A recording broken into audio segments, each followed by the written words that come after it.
You know what warms my heart?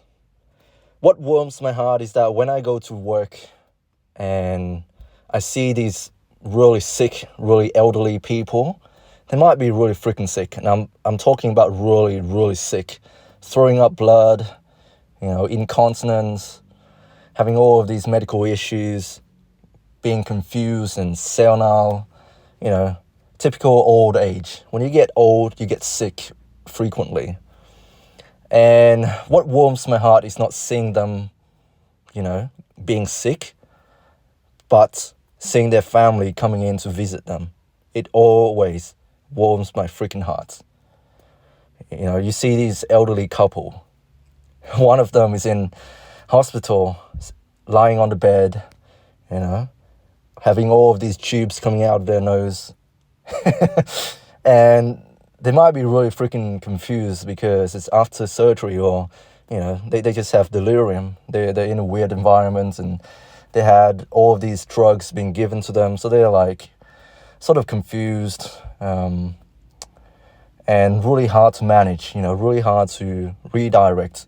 But as soon as they see their loved ones, their eyes lit up. And I can see, them returning to some sort of normalcy again, seeing their loved ones.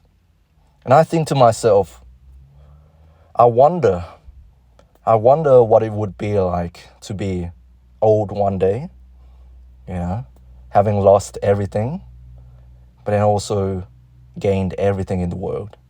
Seeing your loved ones surrounding you, caring about you. I don't know. For me, I would feel truly blessed to be alive, to be around my loved ones. And reflecting on my past relationships and looking at the people around me getting into relationships nowadays, what do we look for? I'm looking for a man in finance, trust funds, 6'5", blue eyes, blonde hair, white skin, Are you looking for that sort of man? And yes, I know we all have preferences.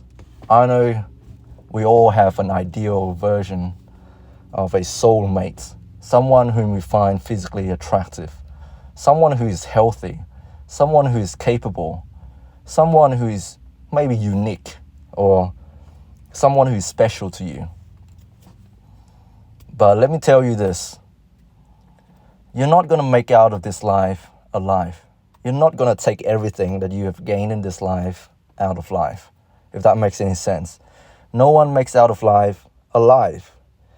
So all of these attributes, your looks will fade over time. I know that one day this body is not going to be able to lift the weight that I'm lifting right now. One day these fingers are not going to be able to play blistering fast guitar solos. One day my brain is not going to be as sharp anymore. I'm not going to be as critical anymore. I'm not going to be over-analyzing everything anymore. Life will seem really freaking chill. I'm not going to be calculating anymore. And so, what I'm saying is that one day I'm going to lose all of this. I'm not going to be as articulate, sharp, strong, and agile as I am today. And my looks will fade over time. I don't know, man. You know what breaks my heart? What breaks my heart is that, some people get into relationships, then as soon as something comes up, as soon as there's a hiccup in the relationship, rather than growing old together, getting through these experiences together and grow together as a family, they just abandon everything. They leave everything. They leave their wife, their kids. And what really breaks my heart is that people getting into relationships and then one day seeing that their loved ones is, sick, they just give up on them. Which I don't really blame them because you do have a right to do that. But I don't know, man. I see these couples staying by each other's side, even through illnesses, it really brings up some sort of emotions in me. And I want this sort of commitment, you know. I don't want lust. I don't want attraction. I want commitment. Someone who's going to stick by your side, you know, even in your last moments of life. Someone whom you can grow old together. But maybe those things are gone. Maybe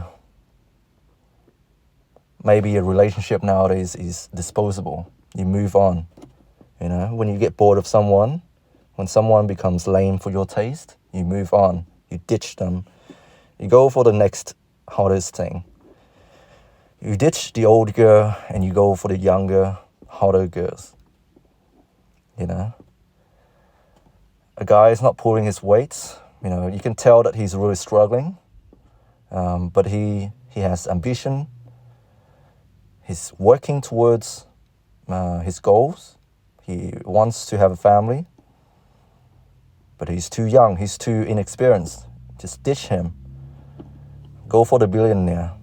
Marry him. And when he dies, you inherit all of his money. Maybe that's the way forward. That's how you survive. But what is the point of surviving when in the end you're not going to have all of this? Anyways, that's enough rambling from me. Hope you guys are doing well. Stay strong. God bless. I love you all, and you guys know that. And I have complete faith in you all. Until next time, I'll speak to you later.